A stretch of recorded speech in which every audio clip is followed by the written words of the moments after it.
আগামী 22শে মার্চ শুক্রবার আস্তাবল ময়দানে আমরা রাষ্ট্রীয় সনাতনী সেবা সংঘের উদ্যোগে একটা মহা ধর্মসভার আয়োজন করেছি। তো তার সাথে আবার আরেকটি আমরা সনাতনী কাজ করছি, যেটা আমাদের এই নর্থ ইস্টে এখনো হয়নি। সহস্র কণ্ঠে গীতা পাঠ, যেটা আপনারা শুনেছেন লাখো কণ্ঠে, কিন্তু আমাদের এই ত্রিপুরা রাজ্যের পপুলেশন এবং সব কিছু মিলে, স্ট্রেংথ মিলে আমাদের লাখো কণ্ঠে করা আমাদের দ্বারা সম্ভব না।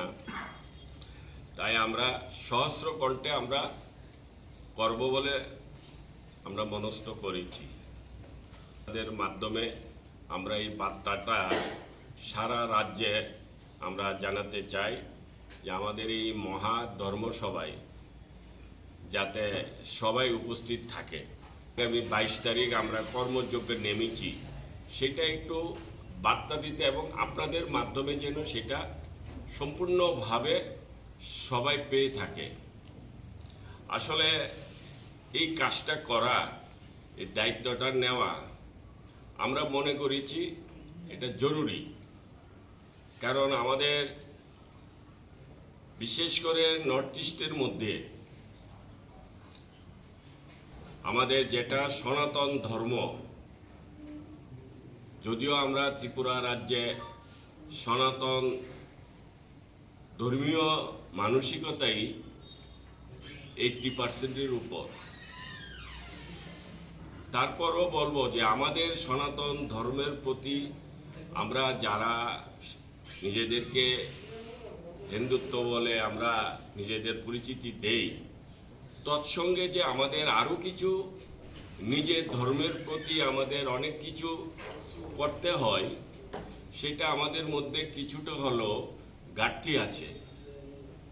তো আমরা চাই, অর্থাৎ এই সংগঠন চাই যে আমরা বেশি করে যেন আমরা ধর্মের প্রতি দায়িত্বশীল হই, পাশাপাশি আমাদের এই সনাতন ধর্মকে আমরা বেশিভাবে আমরা প্রচার এবং প্রসার, এবং আমরা সেটাও জানি এই সনাতন ধর্ম বিশ্বের মধ্যে শ্রেষ্ঠ ধর্ম এবং আদি ধর্ম, এবং তার উপর কোনো ধর্মই নেই।